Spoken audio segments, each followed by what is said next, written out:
Isaiah 5,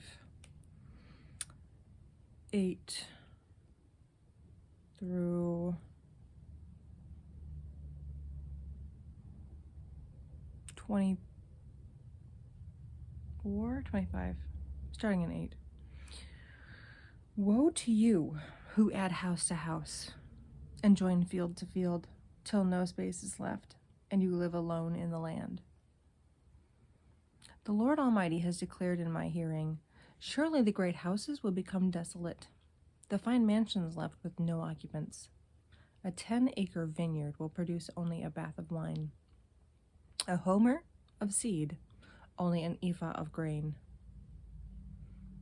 Meaning, you may make these massive, massive farms, but eventually the ground cannot support what you are asking of it, and it will only give you back a little bit of what you want from it. Woe to those who rise early in the morning to run after their drinks, who stay up late at night till they are inflamed with wine. They have harps and lyres at their banquets, tambourines and flutes and wine, but they have no regard for the deeds of the Lord, no respect for the work of his hands. Therefore my people will go into exile for lack of understanding. Their men of rank will die of hunger, and their masses will be parched with thirst.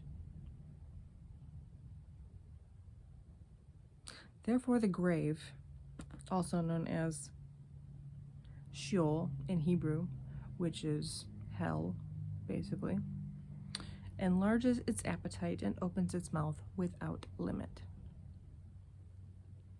It will descend their nobles and masses with all of their brawlers and revelers.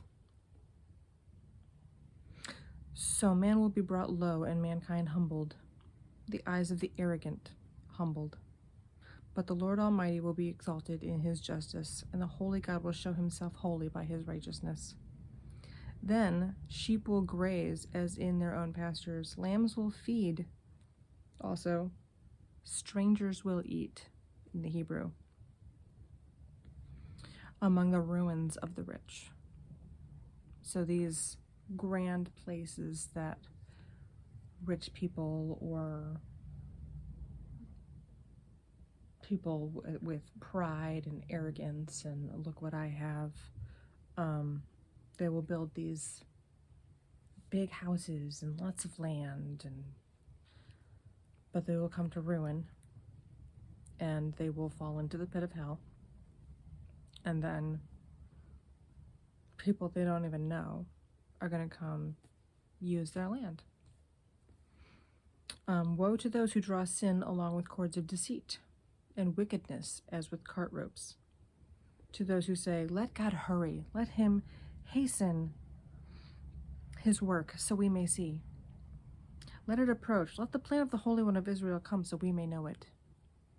Basically, come on God, do what you said you're going to do.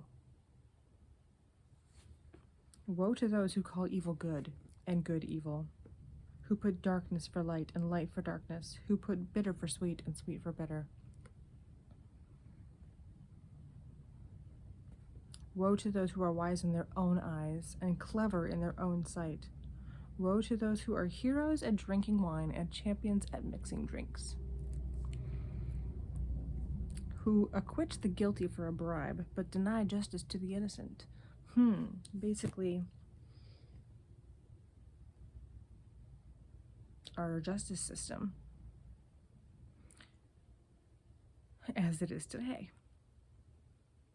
Acquit the guilty for a bribe and deny justice to the innocent. Therefore, as tongues of fire lick up straw and dry grass sinks down into the flames, so their roots will decay and their flowers blow away like dust. So basically anything that they have planted and they have grown themselves, it's just going to blow away, because there is no root to it. They have no core belief. Everything is about them. Therefore the Lord's anger burns against his people. His hand is raised and he strikes them down. The mountains shake and the dead bodies are like refuse in the streets. Yet for all this, his anger is not turned away. His hand is still upraised.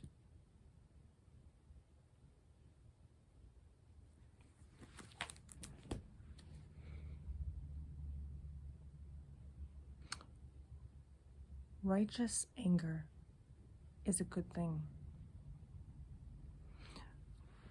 When the ways of God are turned against, thrown away, ignored, and we decide to do things for ourselves the way we want to do them,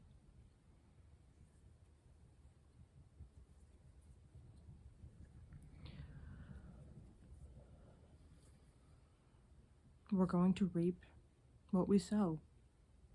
So no matter what you sow, you're going to reap what you sow. So what are you sowing? How are you living? What are you doing with your life? What is going to come from it? Because whatever you do has a consequence.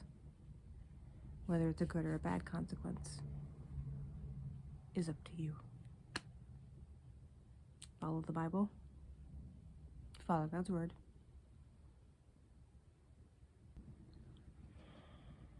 Yeah, that's in Isaiah. And Revelation will happen.